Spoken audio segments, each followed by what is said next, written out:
Good morning, students. I welcome you all in this wonderful session. Today I am here with The Magic Bonbons by L. Frank Baum, Class 7, Chapter 2. The Magic Bonbons is a short story by L. Frank Baum, one of his American fairy tales first published in 1901. Let's know more about the author. Lemon Frank Baum was an American author known for his children's books, particularly The Wonderful Wizards of Oz and its sequels. He wrote 14 novels in the Oz series, plus 41 other novels, 83 short stories, over 200 poems, and at least 42 scripts. L. Frank Baum was born on 15 May 1856, Chittenango, New York, United States, and died on 6 May 1919, Hollywood, Los Angeles, California, United States. His best works were known as movies The Wizards of Oz, Oz the Great and Powerful, Return to Oz, and The Wiz, and many more. Let me introduce you with a story. This is a short story about a series of utterly silly events which follows after a bunch of unsuspecting people eat a box of bonbons and makes everything go crazy. Here, bonbons are some candies, some magical candies. Let me introduce you with the characters of the story. Dr. Dawes, old and wise chemist, who dabbled somewhat in magic and lived in Boston. Claribel Sudds, a young beautiful lady who possessed a lot of money, little wit, and intense desire to go upon the stage. Bessie Bostwick, a little girl, just 12-year-old, and was not yet trusted by her parents to spend much money at stores. Mr. and Mrs. Bostwick, Bessie's parents, a Yale professor and a senator, a political leader. Yale professor and senator were guests at Mr. and Mrs. Bostwick's house for dinner. Story begins in Dr. Dawes' laboratory, where he is busy in making some potions, some magical potions, and doing so many different kinds of experiments. A beautiful young lady, Claribel Sudds, visits Dr. Dawes and said, "I can neither sing nor dance.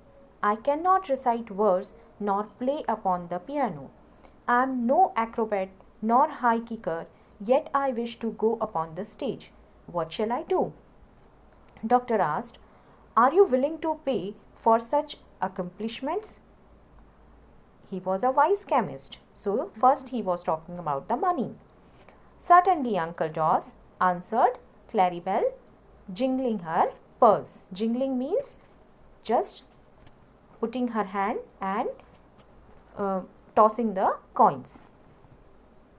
Dr. Dawes thought for a moment and asked her to come the next day at 2 o'clock. All that night he practiced what is known as chemical sorcery, so that when Claribel Sudds came next day at 2 o'clock, he showed her a small box filled with magical bonbons closely resembled as French bonbons.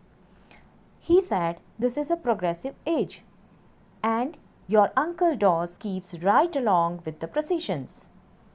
Now, one of your old-fashioned saucers would have made you some nasty bitter pills to swallow, but I have kept in mind your taste and your convenience.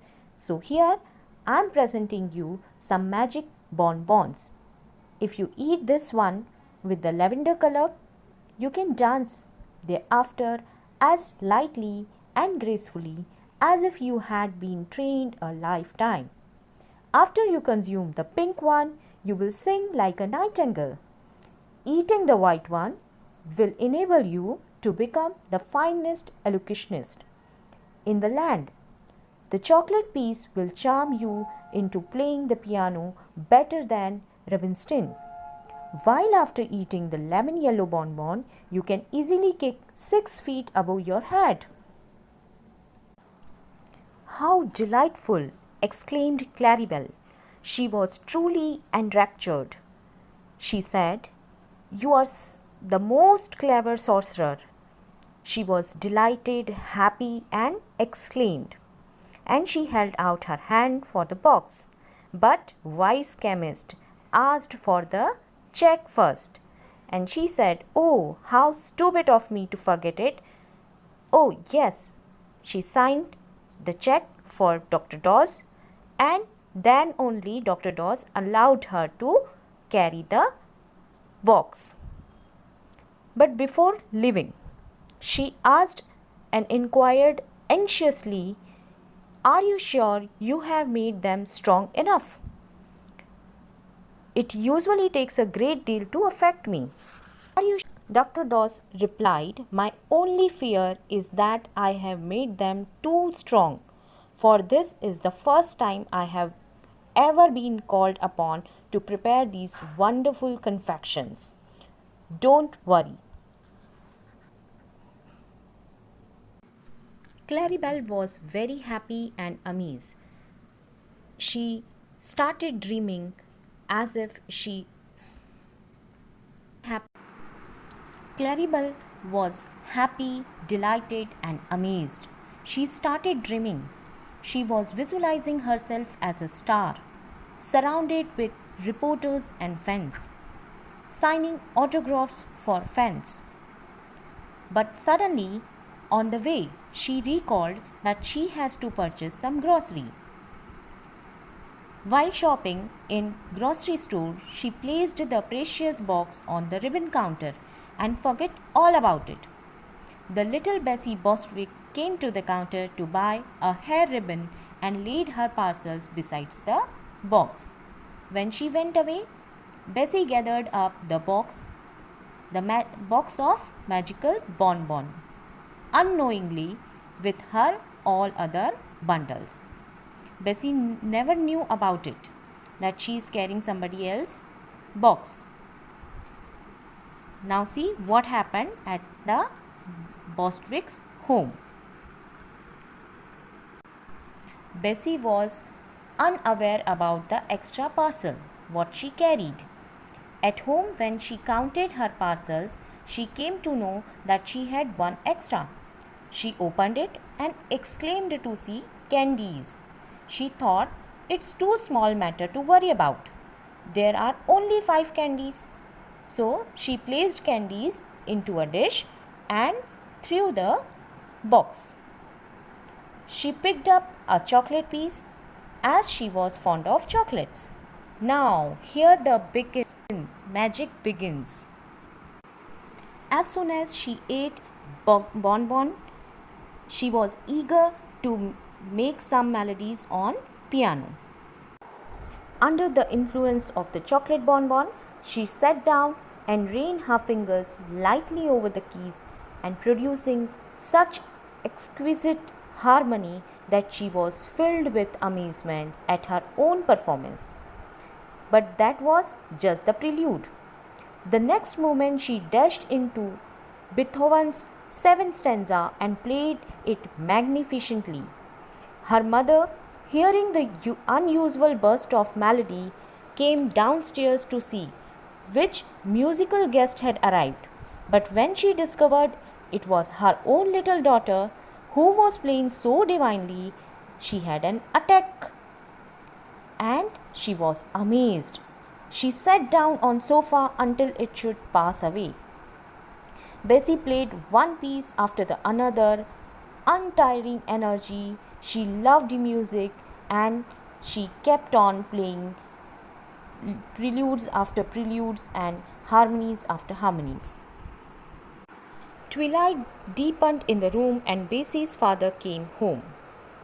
Then he peeped into the parlor to see who was playing such a lovely melody. He was exclaimed. He was astonished to see that his own daughter playing such a wonderful melodies. Mr. and Mrs. Bostwick were happy but worried about this sudden drastic change, as earlier Bessie had great difficulties to learn even two pieces, and that too she was able to play with jerky movements. And now she was playing as a maestro. As Mr. and Mrs. Bostwick stood listening the wonderful melodies played by Bessie, the senator, a political leader, and the Yale professor, a man of great learning and scholarly attainments, arrived. They have been invited to dine with them that evening. Now, all four elders stood in a silent and amazed while listening the music. They were amazed on Bessie's perfection, Bessie's piano skills. Till now, everyone was unaware of the reason behind this drastic change. But this was just a beginning. In the next video, you will see what happened next, how everything got changed, how would be the lives, how these magical bonbons affect their lives and careers. So till then, take care of yourself, stay home, stay safe. Thank you. Cheers.